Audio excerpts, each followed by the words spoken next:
नमस्कार, मैं हूं राज पाठक और आप देख रहे हैं बुलेट न्यूज टीवी की खास पेशकश राजनीतिक हिसाब।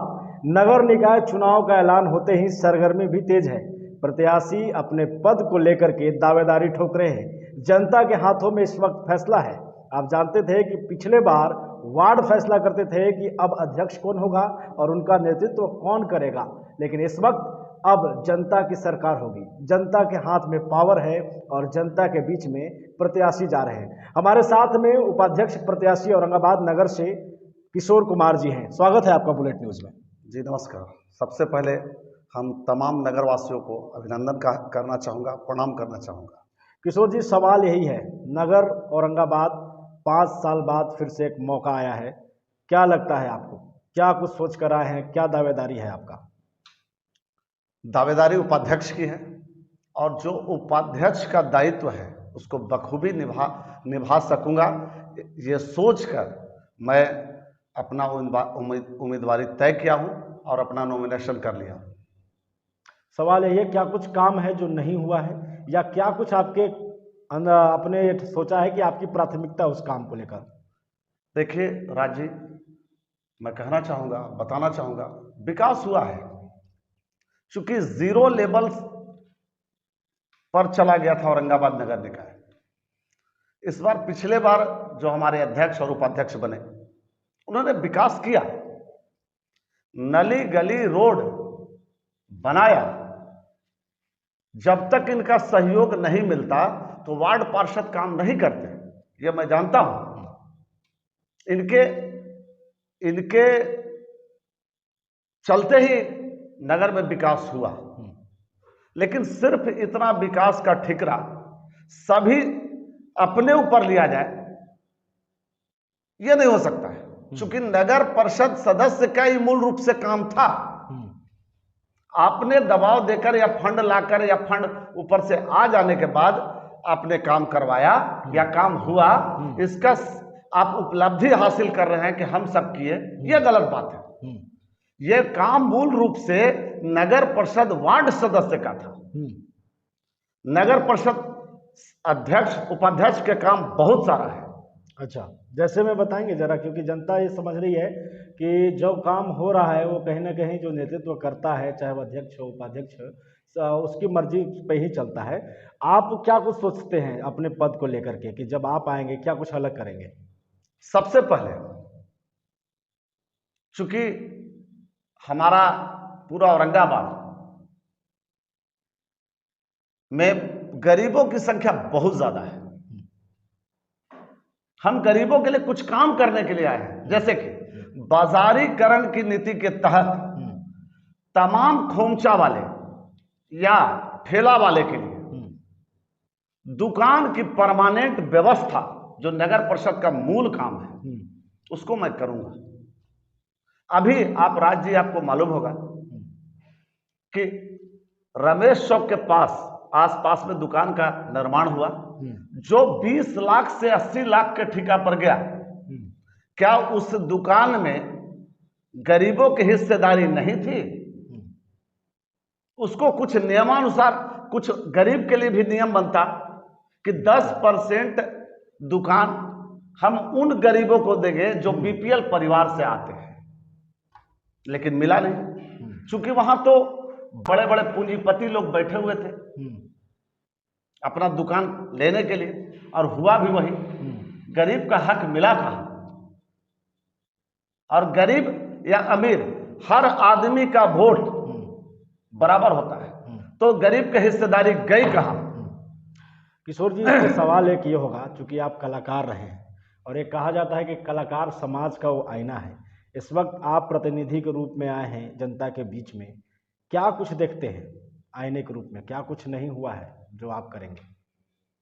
जैसे एक कलाकार का सोच होता है कि समाज में जो बुराई है उनको दिखाना, ताकि समाज जान सके कि इस बुराई का विरोध हम कैसे कर सके। जैसे आप देख लीजिए, सरकारी स्कूल का व्यवस्था पूरी की पूरी चौपट हो गई है।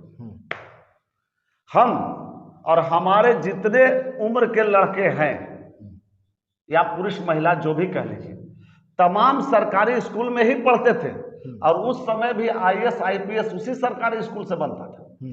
आज क्या हुआ, तमाम लोग लगे हुए हैं, छोटा दुकानदार भी सोच रहा है कि मेरा बेटा प्राइवेट स्कूल में पढ़ता तभी जाकर के आईएएस आईपीएस बनेगा। बिल्कुल।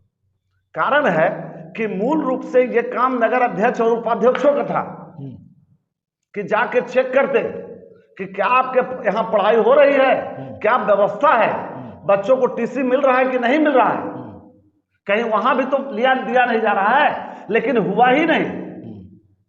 ये तो सिर्फ लगे हुए थे कि नली बना देना है, गली बना देना है, क्योंकि उसमें क्या होता है वो आप भी जानते हैं और हम भी जानते हैं, पूरा समाज जानती है क्या होता है, क्या होता है उसमें। क्या होता है। सवाल तो ये नली गली बनाना क्या गलत है? नहीं, जैसे बनना सही है, लेकिन उसमें दायित्व निर्वाह नहीं है।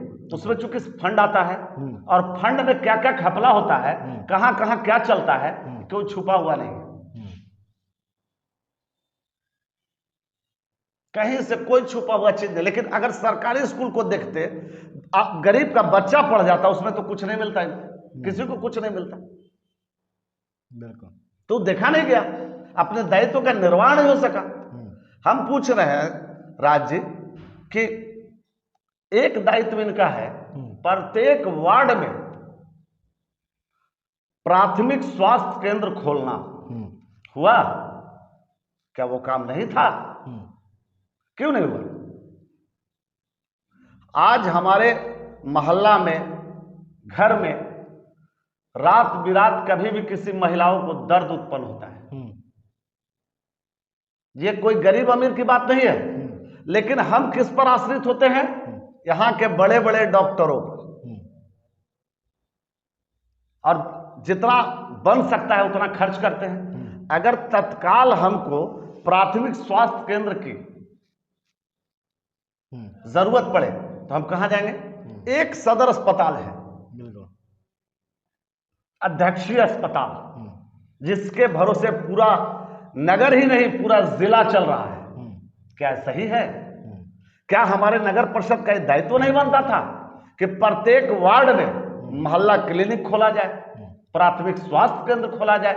आज अगर एक सुई भी लेना है तो प्राइवेट कंपाउंडर 20 रुपए में देगा। अगर वो रहता तो मेरे गरीब भाइयों का 20 रुपया बचता कि नहीं बचता? हुआ? अगर मैं चुनाव जीतूं, अगर जनता हमको आशीर्वाद देती है, तो मैं सबसे पहले मोहल्ला क्लिनिक, बाजारीकरण के तहत गरीबों को दुकान मुहैया कराना, गरीब के बच्चों जो सरकारी, आज के डेट में सिर्फ गरीब के बच्चे सरकारी स्कूल में पढ़ रहे हैं, सिर्फ और सिर्फ, और उनको सही शिक्षा दिलाना मेरा पहला कर्तव्य होगा। 3 काम तो पहले मैं करूंगा। 3 काम करेंगे। क्या गारंटी है जनता आपको समर्थन देती है और आप फिर से उसी क्रम में नहीं जाएंगे जिसको आप आरोप लगा रहे हैं, जिस पर आप आरोप लगा रहे हैं कि जो टेंडर पास होगा नली गली में, उसको किस तरीके से आप स्वच्छ रखेंगे, सामने कैसे लाएंगे कि आप ईमानदारी से कर रहे हैं? जैसे आप पहले भी हमको कहें कि आप एक कलाकार हैं, और कलाकार समाज का आईना होता है। और मैं पिछले 2 दशक से मैं नाटक करता रहा हूं। अभी कुछ वर्ष से हम इससे थोड़ा दूरी बन गया है, लेकिन उस समय भी कहा जाता था कि हम कलाकार हैं, आईना दिखाने आए हैं।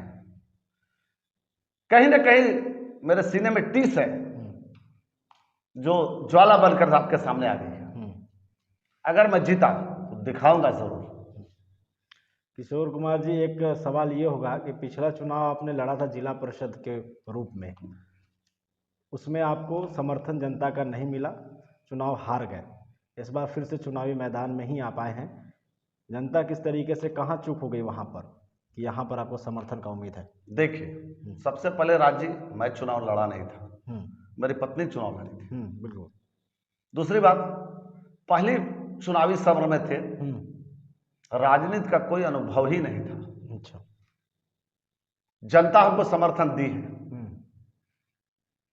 समाज के नजर में और सर्टिफिकेट के नजर में मैं चुनाव हार गया, लेकिन पहला चुनाव मैं जीता हूं। मतलब अनुभव मिला आपको उस चुनाव से, इसलिए इस चुनाव में आप दावेदारी दे रहे हैं? अनुभव ही नहीं, एक साधारण घर का बच्चा 20 साल नाटक करने वाला, समाज से जुड़े रहने के कारण उस बार भी मैं तीसरे रैंक पर था और 6,500 वोट हमको मिला और 6,500 वोट से सम्मानित हमारे जनता किए थे, उसके लिए भी धन्यवाद। तो ये थे हमारे साथ में किशोर कुमार जी, जो लगातार अपनी पद को लेकर के अपनी दावेदारी पेश कर रहे हैं। खास करके इनका जो मुद्दा है वो ये था कि ये हर वार्ड में मोहल्ला क्लिनिक के तहत एक लाएंगे, जहां पर स्वास्थ्य केंद्र ऐसा होगा। साथ ही खास करके जो गरीब फुटपाथ फेरी हैं उनको लेकर के इनका स्पष्ट है कि उनको लेकर के जो नगर परिषद का काम है, जो योगदान है, उन्हें दुकान दिलाने का काम करेंगे। युवाओं को लेकर भी अपनी राय को रख दिए हैं। देखते हैं जनता का समर्थन किस तरीके से इनको मिलता है। फिलहाल के लिए बने रहिए और देखते रहिए हमारा खास कार्यक्रम राजनीतिक हिसाब।